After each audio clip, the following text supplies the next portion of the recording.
এ তো স্বপ্ন বলে মনে হচ্ছে। স্বপ্ন নয় স্বামী, এ অলৌকিক ঘটনা।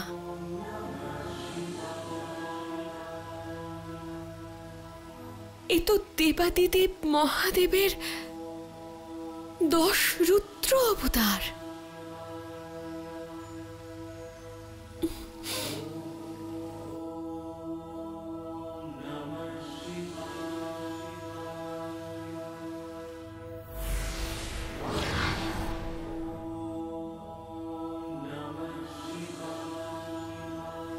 প্রথমে আমার 10টি রুদ্রাক্ষ প্রাপ্তি, তারপর তোমার পূজার সময় 10টি পুষ্প প্রাপ্তি,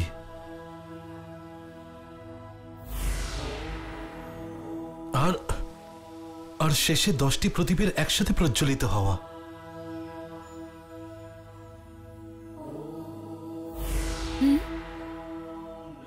সবই এক সুতোয় বাঁধা স্বামী, আর তা হলো আমাদের মহাদেবের মহিমা। আমরা এই রহস্য উন্মোচনের জন্য গুরুদেবের আশ্রমে যাচ্ছিলাম, অথচ নিয়তি আমাদের এখানে নিয়ে এলো। কিন্তু এর তাৎপর্য কি? এই উত্তরও তিনিই দেবেন, যাকে নিয়তি বেছেছেন আমাদের জন্য, আমাদের পথপ্রদর্শক।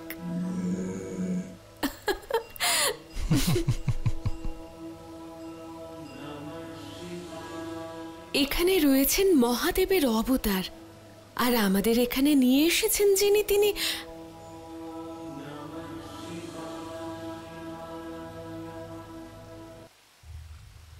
উনি আবার নন্দী মহাশয়ের স্বরূপনন্দ। স্বামী, আমার মনে হচ্ছে যে... কি মনে হচ্ছে অঞ্জনী? হে মহাশয়, আপনার পরিচয় পেলে আমরা ধন্য হব।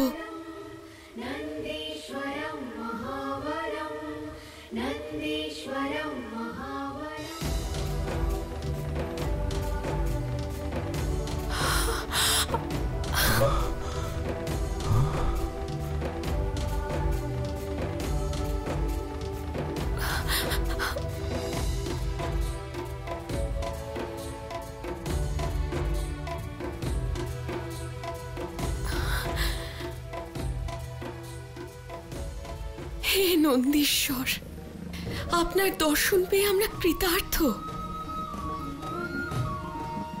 হে নন্দীদেব, আমাদের এই গুহায় আনার তাৎপর্য কি? জগৎ কল্যাণের উদ্দেশ্যে মহাদেবের ইচ্ছে যে দেবী অঞ্জনী যেন মারুতিকে এই দৈব গুহায় নিয়ে আসেন এবং তাকে মহাদেবের 10 রুদ্র অবতারের বিষয়ে জ্ঞাত করেন। যদি এখন থেকেই মারুতির অন্তরে জ্ঞান তথা ধর্মের বীজ অঙ্কুরিত হয়, তাহলে ভবিষ্যতে মহানুভবতার নতুন ইতিহাস রচনা করবে। কি? আমাদের পুত্র মারুতি ভবিষ্যতে বানর কুলের নাম উজ্জ্বল করবে? এ তো অত্যন্ত খুশির খবর। কিন্তু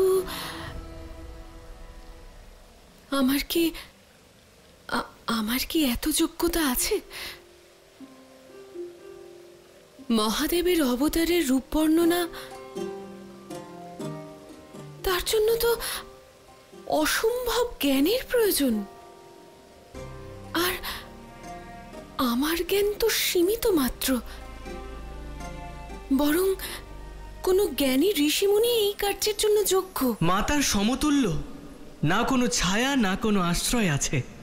সর্বজন বিদিত যে মাতাই হলো সন্তানের সর্বপ্রথম গুরু। এবার আপনিই বলুন দেবী, আপনার চেয়ে শ্রেষ্ঠ গুরু মারুতি আর কোথায় পাবে? আর জ্ঞানের দর্শন তো ভক্তি বিনা সম্ভব নয়, আর আপনার মতো পরম ভক্তের চেয়ে জ্ঞান দূরে থাকতে পারে না। আপনি মহাদেবকে আপনার অন্তরে ধারণ করে একবার পবিত্র মনে ওনাকে স্মরণ করবেন, আর তারপর সকল দৈব জ্ঞান আপনি স্বয়ং জেনে যাবেন দেবী। তাই?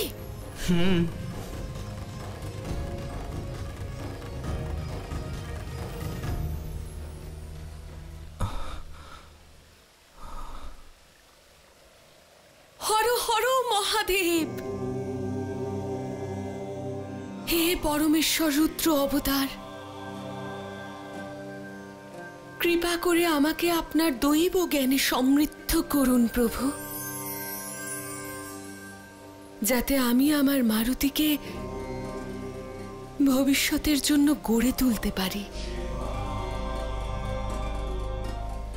ওম নমঃ শিবায়, ওম নমঃ শিবায়, ওম নমঃ শিবায়, ওম নমঃ শিবায়, ওম নমঃ শিবায়।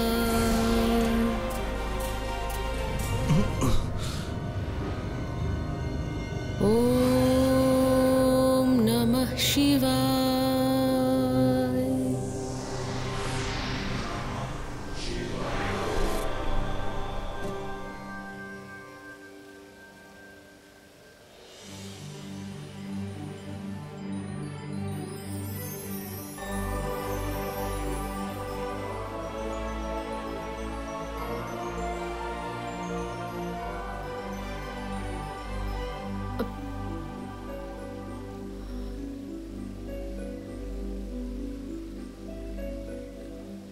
আমার মনে হচ্ছে যেন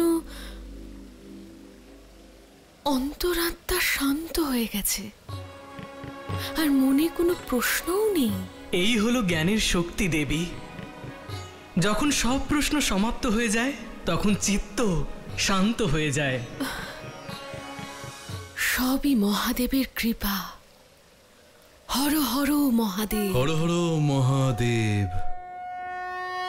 দেবী অঞ্জনী, এখন আপনি এই দৈব কার্যের জন্য প্রস্তুত, কিন্তু স্মরণ রাখবেন, যেই প্রকার ধর্মের আদর্শ লীলা, কঠোর পূজা, ব্রত ইত্যাদি পালন করতে হয়, যাতে কোনো জটিল সমস্যার কারণে সংকল্প ভঙ্গ না হয়, সেই প্রকার এই দৈব জ্ঞানের পাঠ এবং শ্রবণেরও কিছু কঠোর নিয়ম রয়েছে।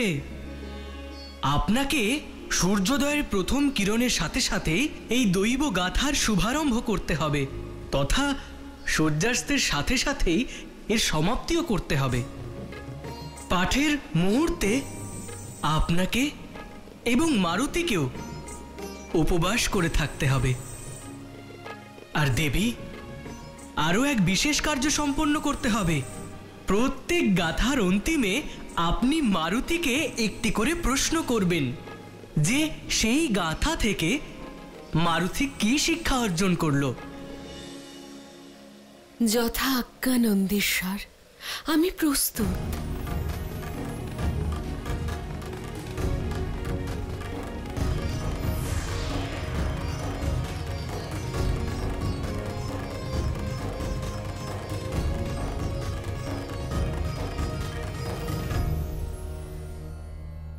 হে মহাদেব, আপনার লীলা তো সর্বদাই রহস্যময় হয়। আপনার রুদ্ররূপের কাহিনী শুনে শিশু মারুতির জ্ঞান সঞ্চার অবশ্যই হবে, কিন্তু এই মুহূর্তে আপনার এই লীলা রচনার কি অভিপ্রায় প্রভু? হে দেবী, প্রবল পরিমাণ ইচ্ছা শক্তি এবং কঠোর তপস্যার ফলে রাবণ অসাধারণ শক্তিশালী হয়ে উঠেছে। তার দ্বারা কৃত অসংখ্য পাপের ফলে ধরিত্রীতে অধর্মের পরিমাণ বেড়েই চলেছে। সেই দিন আসন্ন যখন শ্রীহরি বিষ্ণুর অবতার রামচন্দ্রের দ্বারা রাবণের বিনাশের মাধ্যমে এই ধরিত্রী মুক্ত হবে। সংসারে ধর্ম এবং কর্মের আদর্শ স্থাপনের উদ্দেশ্যে পৃথিবীতে প্রভু শ্রীরাম পুরুষোত্তম রূপে অবতীর্ণ হবেন, যে কারণে ওনারও কিছু সীমাবদ্ধতা থাকবে।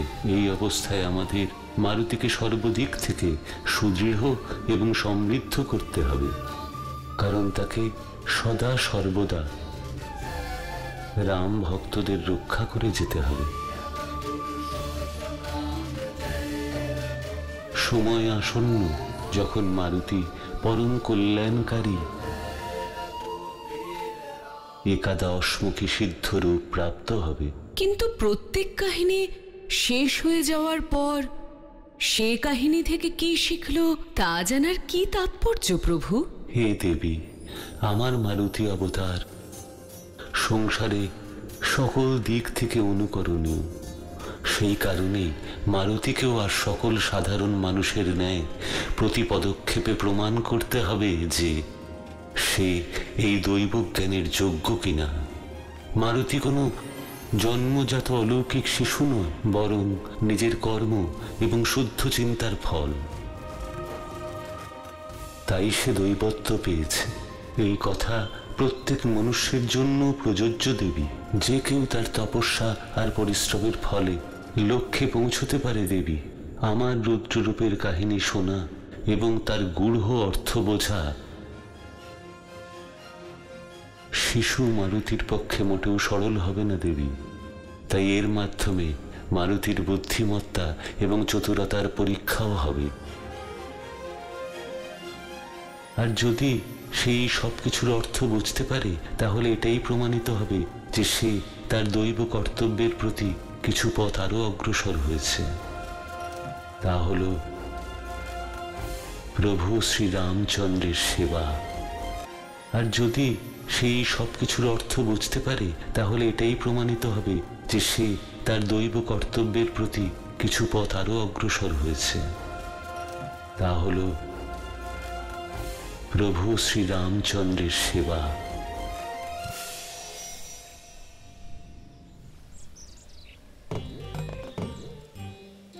এত মূর্তি! এই কারণেই তো তোমাকে এখানে নিয়ে এসেছি। আমি তোমাকে কিছু পবিত্র ও আধ্যাত্মিক কাহিনী শোনাবো, আর তার জন্য এর চাইতে উপযুক্ত স্থান হতেই পারে না। অতি উত্তম। আমার মাতা শোনাবেন শ্রীহরির কাহিনী। হ্যাঁ, কিন্তু শ্রীহরির কাহিনী নয়। আমি তোমাকে শোনাবো মহাদেবের 10 রুদ্র অবতারের কাহিনী। মহাদেবের 10 রুদ্র অবতার? ঠিক আছে, কিন্তু সর্বপ্রথম আমরা করব মহাদেবের প্রার্থনা।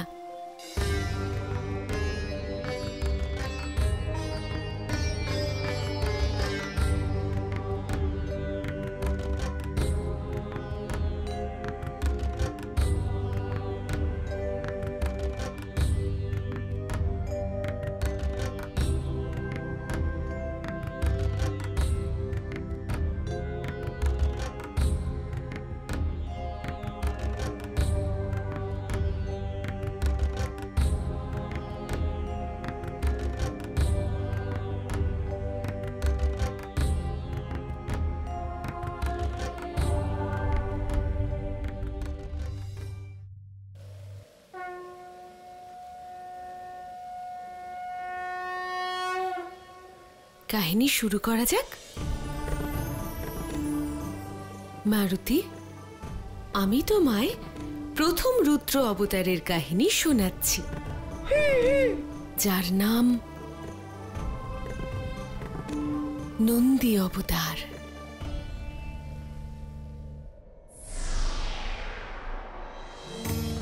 বেশ কিছুকাল পূর্বের কথা। সত্যযুগে এক জ্ঞানী তপস্বী ঋষি ছিলেন, ঋষি শিলাদ। যদিও ঋষি শিলাদ ব্রহ্মচারী ছিলেন, তথাপি তার পুত্র প্রাপ্তির ইচ্ছে ছিল। তাই তিনি ব্রহ্মাদেবের কঠোর তপস্যা করেছিলেন। সেই তপস্যায় প্রসন্ন হয়ে একদিন ব্রহ্মাদেব স্বয়ং তার সম্মুখে প্রকট হন। আমি তোমার তপস্যায় তুষ্ট ঋষি শিলাদ, নয়ন উন্মোচন করো।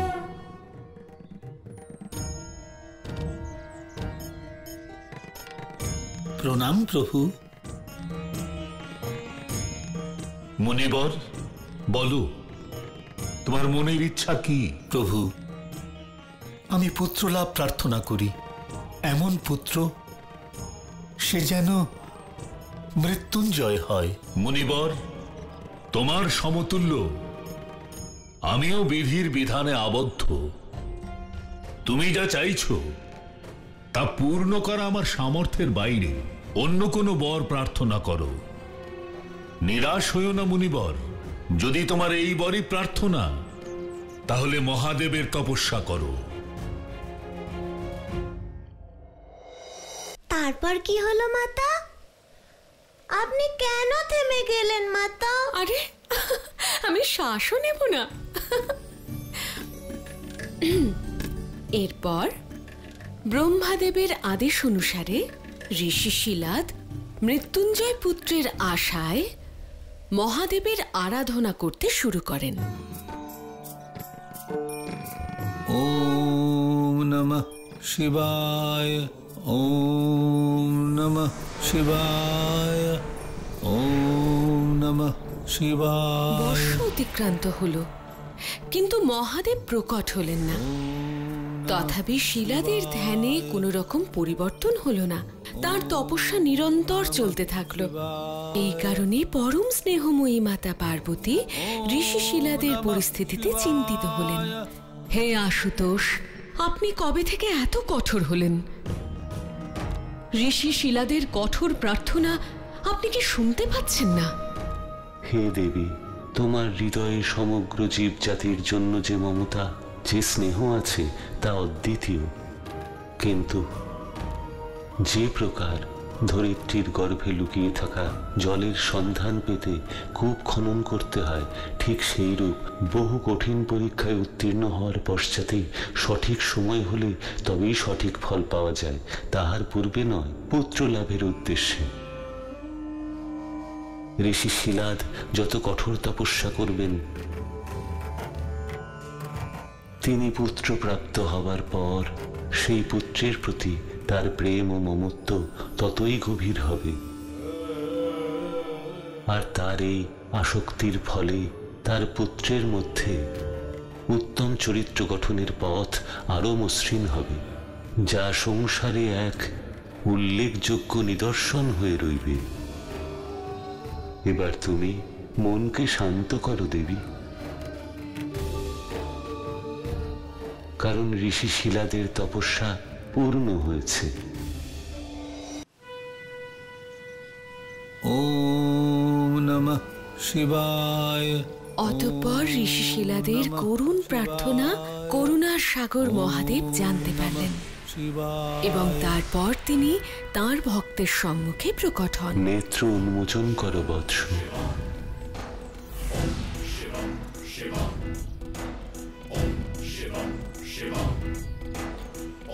মহাদেবের দর্শন পেয়ে ঋষি শিলাদ অত্যন্ত বিভোর হয়ে গেলেন। এতটাই বিভোর হলেন যে তাঁর বোধ বুদ্ধি হারিয়ে গেল। তার নেত্র থেকে অশ্রু ঝরতে লাগলো। আর এই বিভোর হওয়ার কারণে তিনি যে মৃত্যুঞ্জয় পুত্রর বরদান চাইবেন তা তিনি ভুলেই গেলেন, আর মহাদেবের কাছে অন্য কিছু চেয়ে নিলেন। হে মহাদেব, আমি বরদান স্বরূপ আপনার মতো পুত্র লাভ করতে চাই। মহাদেবের আদেশানুসারে ঋষি শিলাদ সম্পূর্ণ বিধি মেনে পবিত্রভাবে শিবের যজ্ঞ সম্পন্ন করলেন। কঠোর তপস্যা আর অপরিসীম ভক্তির প্রদর্শনের পর অবশেষে সেই ক্ষণ উপস্থিত হল, যার প্রতীক্ষা ঋষি শিলাদ বহু বর্ষ ধরে করেছেন।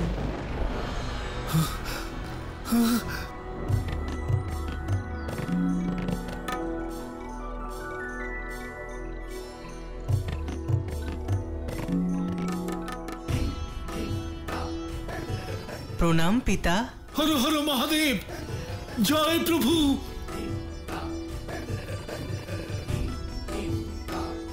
পিতা, আপনাকে আমার অসংখ্য প্রণাম পিতা। পুত্র, আমার পুত্র, আয়ুষ্মান ভব, যশস্বী ভব, পিতা